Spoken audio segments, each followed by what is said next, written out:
Hello बच्चों, कैसे हो? आई होप आप सभी स्वस्थ होंगे, मस्त होंगे और जबरदस्त होंगे। मैं आपका अपना आयुष सर आप सभी को एक बार फिर से इस नीड विजन के बेहतरीन डिजिटल प्लेटफॉर्म पर स्वागत करता हूं। आज मैं आप सभी के सामने एटॉमिक स्ट्रक्चर का लेक्चर नंबर 2 लेकर के आया हूं। लेक्चर 1 में हमने कैथोड रे, एनोड रे और न्यूट्रॉन की डिस्कवरीज के बारे में पढ़ा था। मैं आपको बस एक बात रिमाइंड कराना चाहता हूं कि प्रीवियस लेक्चर में जो हमने पढ़ा था कैथोड रे, और कैथोड रे का जो पार्टिकल्स था, अपन ने देखा था कि जो कैथोड है वो पार्टिकल से मिलकर के बना हुआ है, और वो जो पार्टिकल है वो और कोई नहीं बल्कि इलेक्ट्रॉन है। लेकिन बहुत जन क्या करते हैं, एनोड रे के डिस्कवरी को ही मान लेते हैं कि जो एनोड रे में जो पार्टिकल था वो प्रोटॉन था।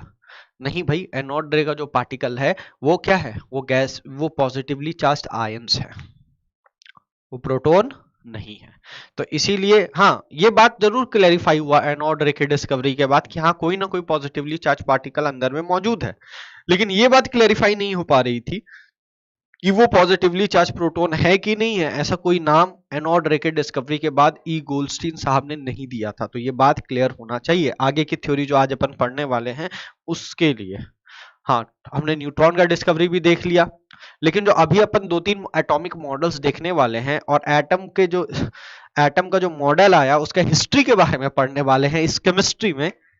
तो इस हिस्ट्री में न्यूट्रॉन का डिस्कवरी बहुत बाद में हुआ, उससे पहले ही लोगों ने मॉडल देना चालू कर दिया। तो हुआ क्या, इस रेस में सबसे आगे कौन थे? इस रेस में आप सभी को पता है कि एटम के सब एटॉमिक पार्टिकल के बारे में पता लगाने वाले जो सबसे पहले साइंटिस्ट थे वो थे महान साइंटिस्ट जे जे थॉमसन। अब ये जो जे जे थॉमसन साहब थे, इन्होंने यह तो पता लगा लिया था कि जो एटम है वो फर्दर सब डिवाइडेड हो सकता है। इसका मतलब ये हुआ कि डाल्टन एटॉमिक थ्योरी इस कारण से रिजेक्ट हो गया। ठीक है, और ये यही खाली रिजेक्शन का कारण नहीं था डाल्टन एटॉमिक थ्योरी का। डाल्टन एटॉमिक थ्योरी के बहुत सारे कारण थे रिजेक्ट होने के, लेकिन जे जे थॉमसन भी उन कारणों में से एक थे, क्योंकि he was the first who detected कि atoms can also be further subdivided into their subatomic particles. अब जैसे ही इनको पता चल गया वो सब एटॉमिक पार्टिकल और कोई नहीं इलेक्ट्रॉन है, और वो इलेक्ट्रॉन के ऊपर में नेगेटिव चार्ज प्रेजेंट है। हुआ क्या, अब इनको ये तो पता चल गया कि नेगेटिव चार्ज है, और एटम जो होता है बेसिकली वो न्यूट्रल होता है इन नेचर।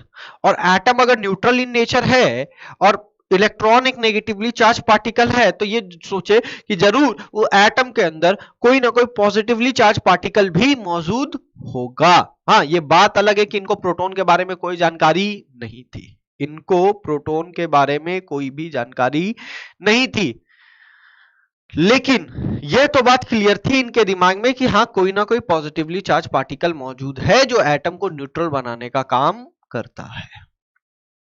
अब ये दो बातें जैसे इनके दिमाग में आई, ये बोले कि जब सबसे पहला आदमी हम है जो सब एटॉमिक पार्टिकल के बारे में बताए, एटम के अंदर जो सब एटॉमिक पार्टिकल है उनके बारे में बताने वाला फर्स्ट पर्सन मैं हूं, तो क्यों ना मैं ही सबसे पहला आदमी बनूं एटॉमिक मॉडल देने का, कि एटम किस तरीके से दिखता है इसके बारे में बताने वाला जो फर्स्ट साइंटिस्ट हूं बने, वो मैं ही बनूं। अब जैसे इनके दिमाग में ये ख्याल आया, ये क्या किए, ये अपना एक थॉमसन मॉडल दे दिए। अब थॉमसन मॉडल क्या था? थॉमसन मॉडल को थॉमसन प्लम पुडिंग मॉडल भी कहते हैं, क्योंकि ये कहीं ना कहीं प्लम पुडिंग की तरह देखने में था। और इसी प्लम पुडिंग मॉडल को वाटरमेलन मॉडल भी कहा जाता है। क्यों? क्योंकि इन्होंने दो चीजों के साथ अपने एटॉमिक मॉडल को कंपेयर किया था। तो आइए सबसे पहले देखते हैं कि वाटरमेलन कैसा दिखता है। यहां पर लिख देते हैं इसी को अपन वाटरमेलन, ठीक है, मॉडल भी कहते हैं, वाटरमेलन मॉडल। अब ऐसा क्यों कहते हैं? क्योंकि थॉमसन साहब ने जो अपना एटॉमिक मॉडल दिया उसका कंपैरिजन इन्हीं के साथ किया। बोला ये देखिए वाटरमेलन है, और इस वाटरमेलन में आप देखिए कुछ पॉजिटिव पार्ट है, और ये जो बीजें हैं, ये जो सीड्स है वाटरमेलन के पास, और ये जो सीड्स है ये ब्लैक कलर के यहाँ पर प्रेजेंट है, ये ना, यहाँ पर ये जो सीड्स है वो कैसे हैं? ब्लैक कलर के मौजूद है।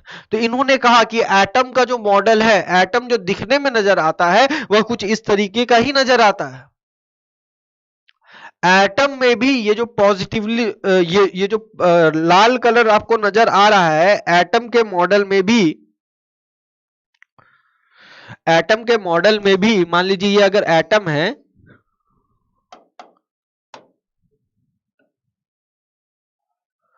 ये जो एटम है, इस एटम में जो पूरा स्पेस है वो पॉजिटिवली चार्ज्ड हर तरफ फैला हुआ है।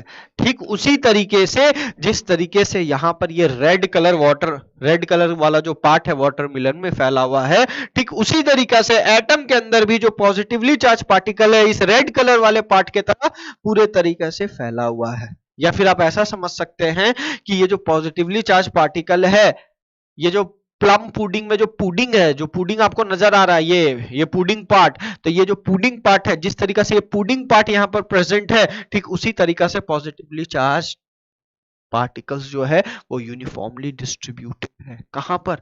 पूरे एटम में। फिर पूछा गया ठीक है पॉजिटिव चार्ज के बारे में तो आपने बता दिया, अब नेगेटिव चार्ज के बारे में भी बताइए। तो इन्होंने कहा कि नेगेटिव चार्ज के बारे में कि जिस तरीका से यहां पर आपको देखने को मिल रहा है ना कि ये जो सीड्स है ये इंबेडेड है, ये जो सीड्स है ये इंबेडेड है, ये सीड्स जिस तरीका से यहां पर इंबेडेड है, ठीक उसी तरीके से एटम के मॉडल में भी जो नेगेटिवली चार्ज पार्टिकल इलेक्ट्रॉन है जिसको मैंने खोज किया है, जिसका मैंने खोज किया है, वो भी क्या होगा? इस पूरे एटम्स में इंबेडेड होगा, पूरे एटम्स में इंबेडेड होगा, धसा हुआ होगा, लाइक दिस। या तो आप इसको बीज के तरह मान लीजिए या फिर इस पुडिंग में ये जो प्लम है प्लम के तरह मान लीजिए। रेजिन्स, एक्चुअली में यहाँ रेजिन्स होते हैं या प्लम होते हैं, चेरीज होती है, तो वो इस नेगेटिवली चार्ज पार्टिकल को उस रेजिन के तरह मान लो या फिर उस चेरी के तरह मान लो जो पुडिंग में मौजूद होता है, या फिर वाटरमेलन का सीड के तरह। और इस तरीका से उन्होंने अपना एक मॉडल दिया और वह दिखने में कुछ इस प्रकार का था जिसमें पॉजिटिवली चार्ज तो यूनिफॉर्मली डिस्ट्रीब्यूटेड था और इलेक्ट्रॉन्स इंबेडेड था। कारण अभी तक पॉजिटिव चार्ज के बारे में कोई सटीक बातें नहीं पता चली थी कि वो जो पॉजिटिव चार्ज है वो पार्टिकल की तरह बिहेव कर रहा है या वो कौन है, नहीं पता चला था। तो इन्होंने उस थोड़े से जानकारी के साथ ही अपना एटॉमिक मॉडल दे दिया। अब इनसे लोगों ने पूछना चालू किया कि एक बात बताइए सर, आपने एटॉमिक मॉडल तो दे दिया, बहुत अच्छी बात, ये स्टेबल क्यों है? इसके पीछे भी तो कारण बताइए कि ये क्यों स्टेबल है। अब इनसे पूछा गया कि ये जो इलेक्ट्रॉन है ये आपस में रिपेल तो कर रहे होंगे और जो पॉजिटिवली चार्ज पार्टिकल है वो भी आपस में रिपेल कर रहे होंगे।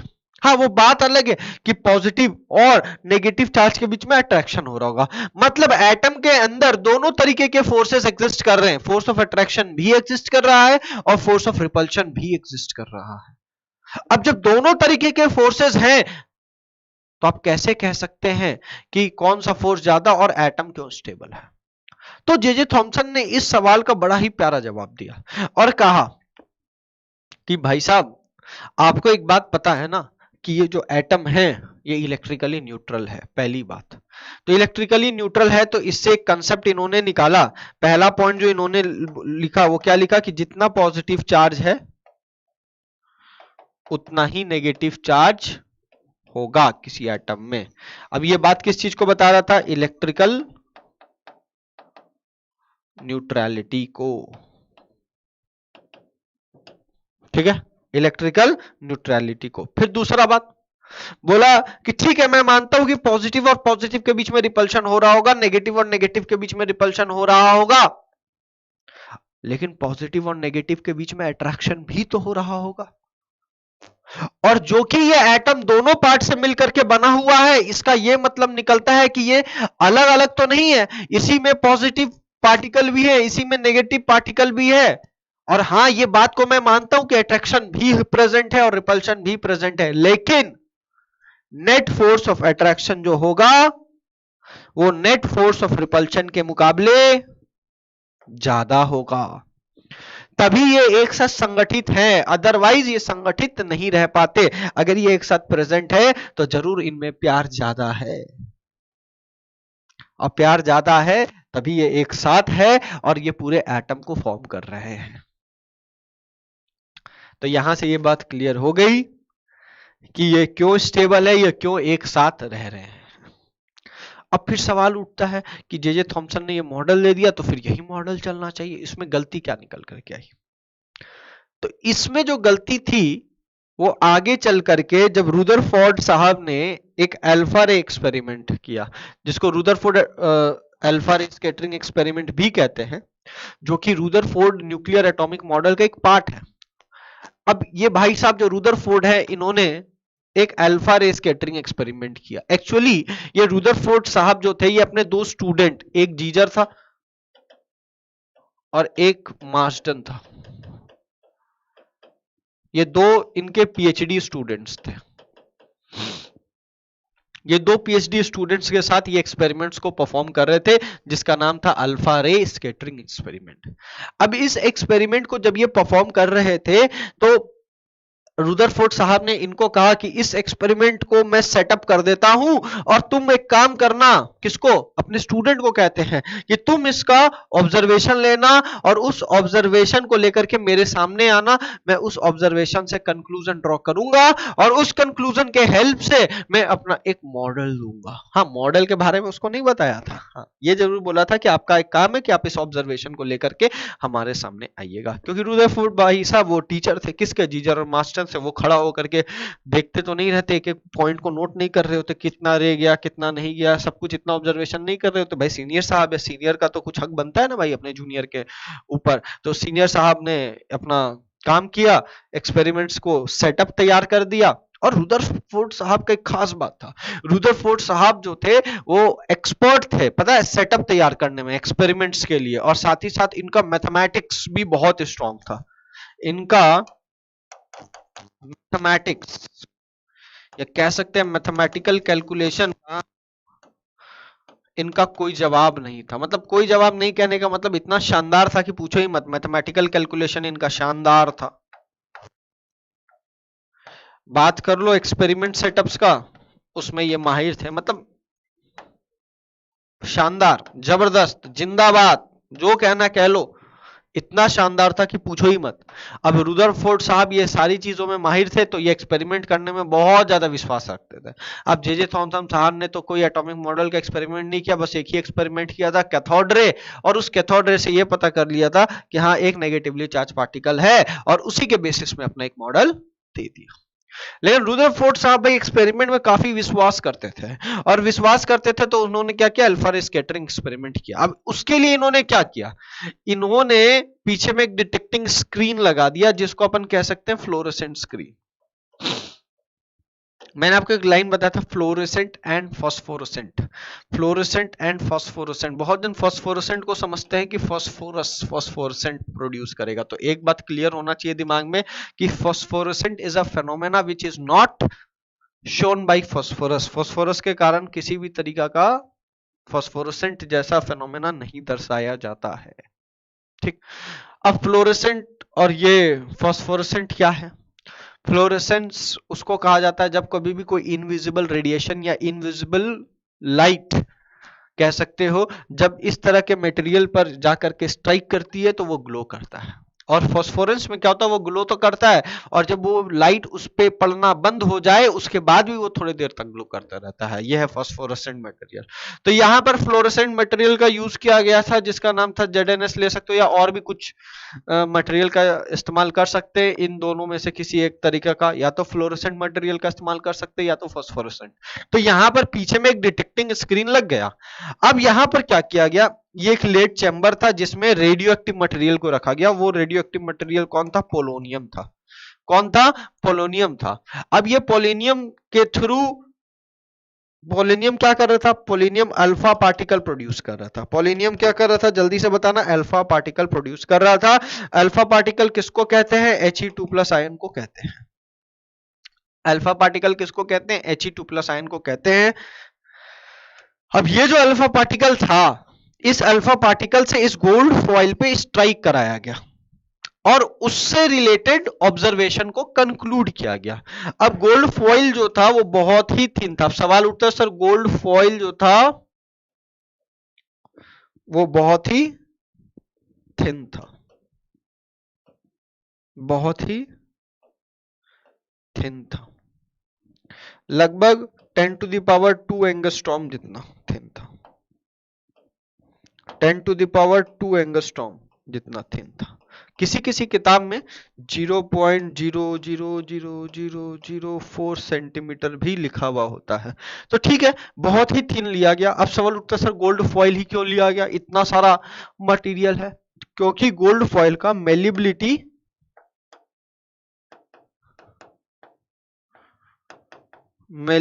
बहुत ज्यादा है। गोल्ड फॉइल का मेलिबिलिटी बहुत ज्यादा होने के कारण गोल्ड का ही फॉइल लिया गया और उसका थिकनेस जो था वो बहुत कम कर दिया गया, 10⁻² एंगस्ट्रॉम या फिर 0.00004 सेंटीमीटर के अबाउट में। किसी किसी किताब में ये भी लिखा हुआ है। ठीक है, मतलब कुल मिला के बात ये थी, एक पतला सा गोल्ड फॉइल लिया गया, यहां पर पोलोनियम रख दिया गया। पोलोनियम क्या कर रहा था, अल्फा रे को प्रोड्यूस कर रहा था और उस अल्फा रे से इस गोल्ड फॉइल पे बम्बार्डमेंट करा दिया गया। बम्बार्डमेंट कहने का मतलब धड़ाधड़ धड़ाधड़ धड़ाधड़ धड़ाधड़ एकदम हिट कराने लगा। और हिट कराने पर क्या हो रहा था, पीछे स्क्रीन में कभी यहां लाइट जले, कभी यहां लाइट जले, कभी यहां लाइट जले, कभी यहां लाइट जले, कभी यहां लाइट जले, कभी यहां लाइट जले। और उन लाइट्स का ऑब्जर्वेशन जीजर और मार्स्टन ले रहे थे। जीजर और मार्स्टन उन लाइट्स का ऑब्जर्वेशन को ले रहे थे और उस ऑब्जर्वेशन को लेकर के रुदरफोर्ड के सामने चले गए कि भैया मेरे पास ये ऑब्जर्वेशंस आया। अब क्या क्या ऑब्जर्वेशन था, ध्यान से सुनना। पीछे ZNS स्क्रीन लगा हुआ था, डिटेक्टर था, बहुत सारी चीजें थी, इंसिडेंट कराया जा रहा था, ये अल्फा रे। पहला ऑब्जर्वेशन जो उन्होंने बताया, क्या, most of the alpha particle passed undeflectedly, मतलब बिना किसी डिफ्लेक्शन के ही पास कर गए। देखो यहां पर बहुत सारे रे सीधा जा रहा है, सीधा निकल जा रहा है, सीधा जा रहा है, सीधा निकल जा रहा है, सीधा जा रहा है, इस गोल्ड फॉइल को पास कर जा रहा है। और गोल्ड फॉइल इतना पतला था कि ऐसा लग रहा था कि वो एक्चुअली में एटम से ही, एटम के अंदर पेनिट्रेट करके निकल रहे हैं ये अल्फा रे पार्टिकल्स। तो पहला बात क्या कंक्लूजन निकला कि मोस्ट ऑफ द अल्फा रे particles passes through the gold foil undeflectedly, बिना किसी डेविएशन के आराम से पास कर गए। अब इससे क्या पता चलता है, इससे कंक्लूजन रुदरफोर्ड साहब ने क्या निकाला कि most of the space inside the atom is empty, atom के अंदर बहुत सारा स्पेस क्या है, खाली पड़ा हुआ है। पहला कंक्लूजन। दूसरा, few alpha particles were deflected by small angles. कुछ अल्फा पार्टिकल्स देखो, जैसे ये यहाँ पर ब्लैक कलर के जगह पर रेड यूज कर लेते हैं, जैसे ये वाले, ये वाले, ये वाले, ये वाले, they are deflecting through a small angles. अब ये थ्रू स्मॉल एंगल से क्या पता चला कि कुछ कुछ एंगल पे डिफ्लेक्शन हो रहा है। तुम बताओ, अपने रास्ते पे ये सीधा जा रहा था, जाते जाते ये दूर भागने लगा। अब दूर कब भागते हो, जब तुम्हारा दुश्मन सामने खड़ा हुआ हो या तुम्हारे सामने वो आदमी खड़ा हुआ हो जिसे तुम पसंद नहीं करते हो, उसको देख करके तुम दूर भागते हो। तो यहां पर भी ये रे इसको देख करके दूर भाग रहे थे। किसको देख करके, नहीं पता था बीच में कौन है, ये तो बाद में पता चला कि न्यूक्लियस है, लेकिन पहले थोड़ी पता था। पहले तो बस इतना पता था कि कुछ रेज जो है वो स्मॉल एंगल्स पे डिफ्लेक्ट कर रहे हैं, वो दूर भाग रहे हैं। क्यों भाग रहे हैं भाई, तो उसका कंक्लूजन क्या निकाला कि जरूर अंदर में कहीं ना कहीं थोड़ा मोड़ा पॉजिटिव चार्ज प्रेजेंट है। हाँ, वो बात अलग है कि पूरे एटम में डिस्ट्रीब्यूटेड नहीं है। ये लाइन बड़ा इंपॉर्टेंट है, ये बात इंपॉर्टेंट है कि पूरे एटम में डिस्ट्रीब्यूटेड नहीं है। क्योंकि अगर पूरे एटम में डिस्ट्रीब्यूटेड होते तो बहुत सारे रे अनडिफ्लेक्टेडली पास नहीं कर रहे होते। क्यों ही कुछ रे डिफ्लेक्शन शो कर, मतलब ये निकला कि यहां पॉजिटिव चार्ज पार्टिकल तो है लेकिन not distributed through out the atom. तो डिफ्लेक्शन का कारण क्या है, कारण है पॉजिटिव चार्ज जो क्या कर रहा है, रिपल्शन। अब जैसे ही पता चला कि थ्रू आउट दी एटम में डिस्ट्रीब्यूटेड नहीं है, जे थॉमसन साहब का मॉडल क्या हो गया, फ्लॉप। क्योंकि जे थॉमसन साहब ने क्या माना था कि positive charge through out the atom uniformly distributed है। फिर इसके बाद तीसरा ऑब्जर्वेशन क्या दिया, कुछ अल्फा पार्टिकल्स 1 आउट ऑफ 20,000 क्या कर रहे थे, सीधे जा रहे थे और जा करके वापस आ जा रहे थे। रिट्रेसेस देयर पाथ, सीधा गया वापस आ गया।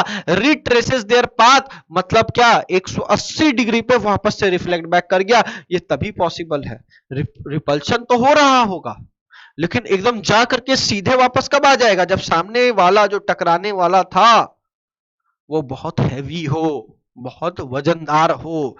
नहीं तो क्या होगा, मान लो तुम दो आदमी, एक आदमी है ये दौड़ करके गया, इससे टकराया, टकराएगा तो ये भी दूर चला जाएगा, ये भी दूर चला जाएगा। हाँ, अगर ये बहुत बड़ा, ये आदमी नहीं, ये हाथी है, यहां पर आदमी नहीं है भाई, ये हाथी है, ऐसे समझ लो, है ना। और यहां पर एक आदमी है, ये दौड़ता हुआ जा रहा है, इस हाथी से टकराएगा। जैसे ही ये आदमी दौड़ता हुआ जा रहा हाथी से टकराएगा, हाथी को कोई असर पड़ने वाला है क्या? हाथी को कुछ भी असर नहीं पड़ने वाला है। हाँ, असर किस पे पड़ेगा? इस आदमी पे, जैसा जाएगा वैसे ही उल्टा पांव आएगा। तो यहां पर इससे ये कंक्लूजन निकल कर आया कि 1 out of 20,000 bounces back at an angle of 180 degree, मतलब जैसा गया वापस आ गया। इसका क्या मतलब समझ में आया कि जरूर पहला बात कि कोई ना कोई हेवी मास एक जगह पे एक्यूमुलेटेड है, एक जगह पे रखा हुआ कोई हेवी मास, और वो हेवी मास साथ ही साथ पॉजिटिवली चार्ज भी है, तभी बहुत स्पीड से गया और बहुत स्पीड से वापस आया। ये इस बात को बताया कि हाँ, excessive mass of highly positive charge are concentrated in a small space, एक छोटे से स्पेस में सारा का सारा पॉजिटिव चार्ज कंसंट्रेटेड है, और यही कंसंट्रेटेड पॉजिटिव चार्ज पूरे एटम का सबसे ज्यादा मास लेकर के बैठा हुआ है, सबसे ज्यादा मास के लिए रिस्पॉन्सिबल है। मतलब एटम का जो मुख्य तौर पर जो वजन आता है वो वजन इस हाईली पॉजिटिव चार्ज पार्टिकल्स के कारण होता है, क्योंकि ये खाली पॉजिटिव चार्ज नहीं है, साथ ही साथ ये बहुत भारी भी है, ये एक्सेसिव मास को भी होल्ड करता है। अब लोग सर ये तीन ऑब्जर्वेशन और 3 कंक्लूजन से इलेक्ट्रॉन के बारे में कहां कुछ पता चल रहा है, तो मैं आपको एक चौथा कंक्लूजन ऑब्जर्वेशन बताता हूं। इसको मैंने यहां पर इसलिए नहीं लिखा क्योंकि एनसीईआरटी में ये 3 ही ऑब्जर्वेशन लिखे हुए और 3 कंक्लूजन लिखे हुए। फिर इसको कैसे पता चला कि इलेक्ट्रॉन डिस्ट्रीब्यूटेड है, जबकि थॉमसन क्या कह रहा था कि पॉजिटिवली चार्ज यूनिफॉर्मली डिस्ट्रीब्यूटेड है। और इस पूरे ऑब्जर्वेशन और कंक्लूजन से एक चीज क्लियर हो गया, क्या कि पॉजिटिव चार्ज यूनिफॉर्मली डिस्ट्रीब्यूटेड नहीं है, वो एटम के किसी एक स्मॉल पार्ट में कंसंट्रेटेड है, और यहां तक कि उसका वजन भी जो है वो बहुत भारी है, बहुत भारी है इलेक्ट्रॉन के मुकाबले। तो इलेक्ट्रॉन के बारे में कैसे पता चला, तो हो क्या रहा था, जब यहां जो डिटेक्टर लगा हुआ है, ये डिटेक्टर मोमेंटम को डिटेक्ट करने का काम कर रहा था। डिटेक्टर क्या कर रहा था, मोमेंटम को पता करने का काम कर रहा था। तो ये देखने को मिला कि जो ये अल्फा रे का मोमेंटम है, अल्फा रे का जो मोमेंटम है, मोमेंटम से अपन कह सकते स्पीड के बारे में भी, तो अल्फा रे का जो मोमेंटम है वो कम होता हुआ नजर आया। अल्फा रे का मोमेंटम कम होता हुआ नजर आया। अब कम क्यों होता हुआ नजर आया, कम इसलिए नजर आया होगा क्योंकि ये दौड़ रहा है, अब इसको थोड़ा थोड़ा इलेक्ट्रॉन अपनी तरफ खींच रहा है। जैसे कोई दौड़ रहा है, तुम उसको हल्का हल्का खींच रहे हो, अपनी तरफ खींच रहे हो, तो क्या करेगा, जितना स्पीड से उसको दौड़ना चाहिए था उतना स्पीड से वो नहीं दौड़ पाएगा, उसको खींचने के कारण उसका स्पीड क्या हो जाएगा, थोड़ा सा कम। तो यहां पर भी कुछ वैसा ही हुआ, अल्फा रे का जो मोमेंटम था वो कम होने लगा, तो थोड़ा थोड़ा कम हो रहा था। तो ये थोड़ा थोड़ा कम होना मोमेंटम में इस बात को बतलाता है कि चारों तरफ, और सिर्फ किसी एक रे का नहीं हो रहा था, किसी 2 रे का नहीं हो रहा था, सभी रे में मोमेंटम का कमी महसूस हो रहा था। और सभी रे में मतलब क्या, सारे रे सेंटर के तरफ से थोड़ी पास कर रहे थे, कुछ एटम के ऊपर से भी पास कर रहे थे, कुछ बीच से भी पास कर रहे थे, कुछ सेंटर से भी पास कर रहे थे, मतलब हर तरफ से पास कर रहे थे रे। अब जो हर तरफ से ये रे पास कर रहे थे, उन सभी का मोमेंटम कम होने का मतलब ये समझ में आता है कि इलेक्ट्रॉन्स जो है वो एटम्स में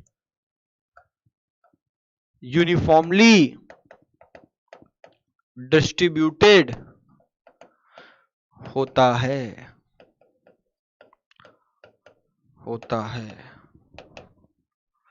आई होप आपको ये सारा ऑब्जर्वेशन और कंक्लूजन समझ में आ गया होगा।